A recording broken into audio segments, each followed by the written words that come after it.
তোমরাও যদি শ্রীমঙ্গলে এরকম সুন্দর একটা ভিলাতে থাকতে চাও, ঘুম থেকে উঠেই এত সুন্দর একটা ভিউ দেখতে চাও এন্ড এরকম একটা ভিউর সামনে ব্রেকফাস্ট করতে চাও, তাহলে this video is for you. So hello and welcome back to my Sreemangal blog part 2। শ্রীমঙ্গলের লাস্ট ভিডিওতে কিন্তু তোমরা দেখছো যে কত ঝড় তুফান পার করে তারপর আমাদের পৌঁছাইতে হয়েছে। সো আমাদের যেতে যেতে কিন্তু অলরেডি সন্ধ্যা হয়ে গেছিল। ইউ ক্যান হিয়ার দ্য ঝিঝিপোক and bridge sound. Oh my god, এখানে জাস্ট চুপচাপ খাওয়া দাওয়া হবে, আর শব্দ শোনাবে, আর কোনো কথা হবে না। I'm very hungry. Not that much, but still. আমরা রিসোর্টে পৌঁছে একটু হালকা পাতলা ফ্রেশ হয়ে খাওয়া দাওয়া করে তারপর আবারও বের হয়ে যাই একটু সাইট সিইং করার জন্য। আমাদের রিসোর্টটা কিন্তু অনেক ভিতরে ছিল, যাওয়া আসার সুবিধার্থে আমরা একটা সিএনজি ভাড়া করে রাখছিলাম। যতদিন আমরা থাকবো ততদিন আমাদের যা সাইট সিইং করাবে, ঘুরাবে, এন্ড যেখানে যেখানে যেতে চাই সেখানে সেখানে আমাদের নিয়ে যায়। এই মার্কেটগুলো হচ্ছে গ্র্যান্ড সুলতানের বাইরে যে দোকানগুলো, সেখানে আমরা একটু ঘোরাঘুরি করতেছিলাম। আশেপাশে কি কি আছে না আছে এগুলো একটু ঘুরে ঘুরে দেখতেছিলাম। এন্ড এখান থেকে জুস খেয়ে আমরা ডাইরেক্ট আমাদের রিসোর্টে ব্যাক করি। এটা যেহেতু আমাদের অ্যানিভার্সারি ট্যুর ছিল, আমার হাজবেন্ড আমাদের অ্যানিভার্সারির জন্য সারপ্রাইজ প্ল্যান করছিল, যেটা আমার কোনো আইডিয়া ছিল না। বাট আমরা রিসর্টে একটু তাড়াতাড়ি চলে আসি, যার কারণে হচ্ছে অ্যাজ ইউ ক্যান সি ওরা গুছাচ্ছিল। রিসর্টের যে স্টাফরা ছিল ওরা অনেক কাইন্ড অ্যান্ড অনেক ফ্রেন্ডলি ছিল। Thank you. রিসর্টের ওনার, ম্যানেজার, স্টাফ সবাই এত বেশি অমায়িক, মানে ওরা এত বেশি হেল্পফুল। এগুলো সব কিছু ওরাই ডেকোরেশন করছে, ওরাই হচ্ছে ম্যানেজ করছে। Thank you guys for making our night special. দিনটা একটু হেক্টিক গেছে, বাট আমাদের ক্যান্ডেল লাইট ডিনারটা এত বেশি সুন্দর ছিল যে সব কিছু, সব টায়ার্ডনেস সব কিছু চলে গেছে। আমরা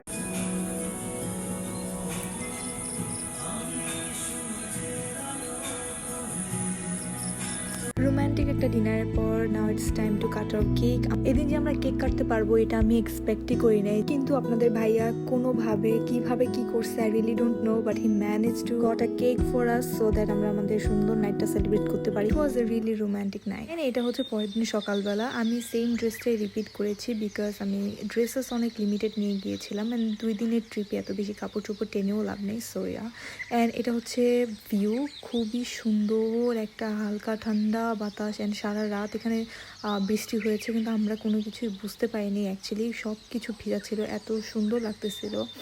পুরো রিসর্টটা এত বেশি প্রিটি লাগতেছিল অ্যাট দিস পয়েন্ট। এখানে আসার আগে লিটারালি ফুটপাথ থেকে কয়েকটা 20 টাকা করে বানানা কিনেছিলাম, but this are so pretty and I really want to style this in this trip. I don't know how I did, but আগেরটাই ঠিক ছিল। আই থিঙ্ক ফাইনালি ঠিক আছে এখন। এই ব্যান্ডানাগুলো ইউজ করার আই থিঙ্ক যারা সিরিজটা দেখছে তারা সবাই জানে I was inspired, highly inspired by call me bae. Ananya Panday looked so pretty. হালকা পাতলা রেডি হয়ে চলে যাই ব্রেকফাস্টের জন্য। ব্রেকফাস্ট কিন্তু আমাদের রুমের সাথে ইনক্লুডেড ছিল। And look at this cutie, I love when resorts have pack. সো আমাদের রুমের নাম শিশির বিন্দু অ্যান্ড পাশেরটা হচ্ছে চন্দ্রবিন্দু। ওদের কিন্তু এরকম ভিলা 4টা, পাশে আরো 2টা ভিলা আছে। অ্যান্ড ওদের কিন্তু একটা টাওয়ার বিল্ডিংও আছে যেখানে তোমরা ফ্যামিলি নিয়ে গেলেও থাকতে পারবা। আমার প্ল্যান আছে আমি নেক্সট টাইম গেলে ওদের টাওয়ার বিল্ডিংয়েই থাকবো। অ্যান্ড এদিক দিয়ে হচ্ছে ওদের ব্রেকফাস্টের area, and this area was so beautiful. And এটার পাশেই কিন্তু ওদের টাওয়ার বিল্ডিংটা। But look at this area, ওদের ব্রেকফাস্টের জায়গাটা এত বেশি সুন্দর, রাতেও যেরকম সুন্দর লাগছে অ্যান্ড সকালে উঠে তো আরও বেশি প্রিটি লাগতেছে। ওদের কিন্তু এরকম একটা ঝিরিও ছিল ব্রেকফাস্টের এরিয়ার পাশে। সো তোমরা এই ভিউগুলো দেখেই হচ্ছে ব্রেকফাস্ট করতে পারবা।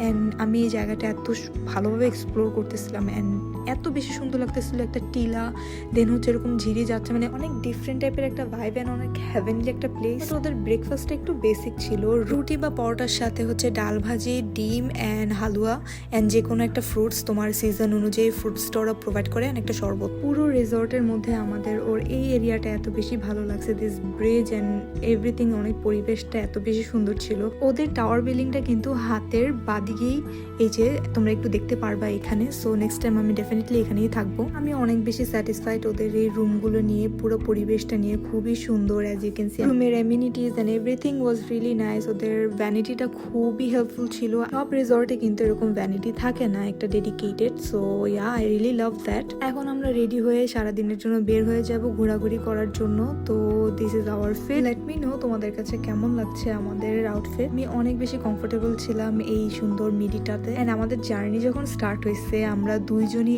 এত বেশি খুশি হয়ে গেছিলাম। লাইক আমরা চারদিকে দেখতেছিলাম, চারদিকে চারদিকে চা বাগান আর চা বাগান, যেদিকেই চোখ যাচ্ছে চা বাগান। এটা হচ্ছে নূরজাহান টি স্টেট। এখানের প্রত্যেকটা প্লেস এত বেশি সুন্দর। আমরা বেশি ভিতরে যাইনি, বাট পুরো জায়গাটা এত সুন্দর লাগতেছিল, ওয়েদার অ্যান্ড এভরিথিং সব কিছু মিলে একাকার অবস্থা। এখানে আমরা অনেকক্ষণ টাইম স্পেন্ড করছি, লাইক অনেক ঘোরাঘুরি করছি, অ্যান্ড সামনে যেতে যেতে আরও টি স্টেটে ঘুরছি যেগুলোর আমি নামও জানি না এক্স্যাক্টলি, বাট প্রত্যেকটা জায়গায় এত বেশি সুন্দর।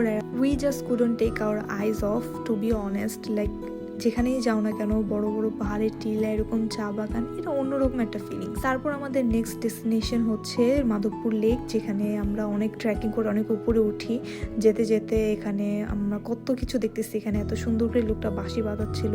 The whole environment was really really coming. কিছু দূর ট্র্যাক করে ওঠার পরে হচ্ছে this is the view.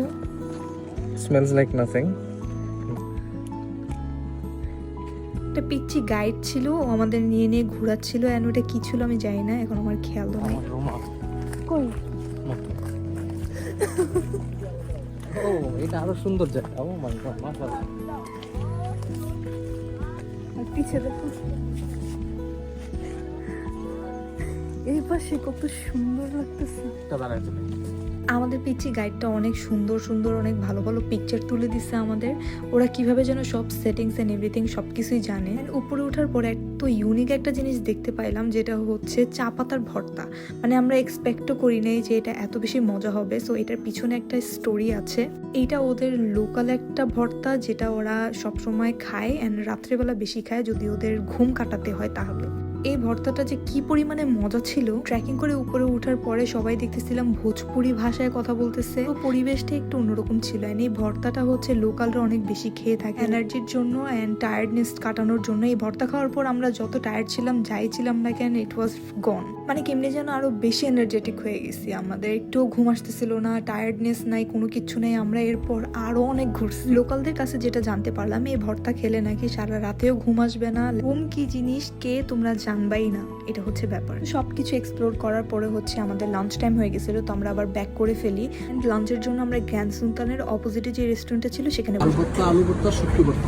Lunch করে একটু চা খেয়ে তারপর আমরা আবারও ঘুরতে চলে যাই। হচ্ছে এটা মেবি চায়ের পরীক্ষা নিরীক্ষা করা এই জায়গাটার নাম আমার এক্স্যাক্টলি মনে নেই, বাট হ্যাঁ, এখানে আমরা লোকাল আরও কিছু কিছু জিনিস যেগুলো ছিল সেখানে ফ্যাক্টরি অ্যান্ড এভরিথিং, এগুলো একটু ঘুরে ঘুরে দেখতেছিলাম। প্রত্যেকটা জায়গায় হচ্ছে এত নিরিবিলি অ্যান্ড এত সুন্দর অ্যান্ড বাতাসি, এমন যেন একটা রিল্যাক্সিং ভাইব আছে। সারাদিন এত ঘোরাঘুরি করার পরেও আমার makeup was intact and I was really proud of it. Like এখন কিন্তু সন্ধ্যা হয়ে গেছে and this was our day 1। Let me know if you like this blog and comment করে, শেয়ার করে, সেভ করে আমাকে সাপোর্ট করবে। I will see you in my next video. আল্লাহ হাফেজ।